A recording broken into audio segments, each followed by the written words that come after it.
Agenti, c'est un projet dont le concept a débuté il y a une dizaine d'années maintenant, puisqu'en fait la première brique technologique qui a été nécessaire, c'est le développement d'un modèle animal capable de reproduire de façon fidèle la maladie d'Alzheimer.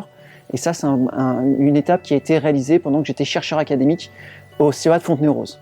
La problématique avec la maladie d'Alzheimer, c'est qu'il y a deux éléments à rectifier si on veut soigner les patients un jour. C'est diagnostiquer les patients plus tôt, pour qu'il y ait un stade où le cerveau est encore suffisamment répondeur au traitement pour pouvoir être soigné. Et le deuxième problème, c'est que les modèles animaux qu'on utilisait pour identifier les modulations sanguines n'étaient pas suffisamment proches de l'homme. Donc la première étape a consisté à développer un modèle animal suffisamment proche de l'homme. La deuxième étape a été d'identifier sur cet animal les modulations sanguines qui allaient pouvoir servir de signature de la maladie d'Alzheimer. Et la dernière étape a été de montrer que ce qui était observé chez l'animal était aussi utilisable chez l'homme pour diagnostiquer les patients. Donc là, l'idée a émergé, l'idée de créer une start-up. Et donc, j'ai tout de suite cherché un associé qui finalement allait être mon pendant, mais non scientifique, business, purement business. Et dans ce cadre-là, j'ai rencontré Baptiste.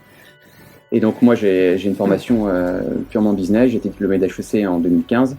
Et je cherchais un projet dans lequel m'investir et un projet qui avait du sens. Et donc, quand Jérôme m'a parlé de ce projet d'Alzheimer, je me suis tout de suite dit que c'était ce projet-là dans lequel il fallait que je passe le plus clair de mon temps.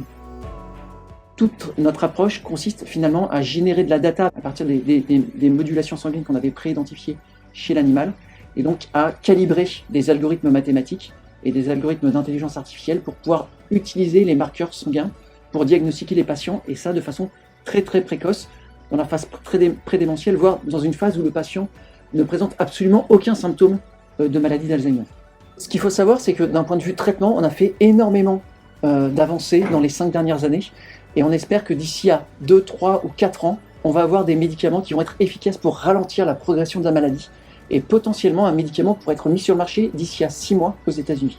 Et là, il va se passer une problématique, un paradoxe historique par rapport à la maladie d'Alzheimer, c'est-à-dire qu'on aura des traitements, mais on sera dans l'incapacité de pouvoir le prescrire au plus grand nombre, faute de diagnostics facilement applicables à une grande population.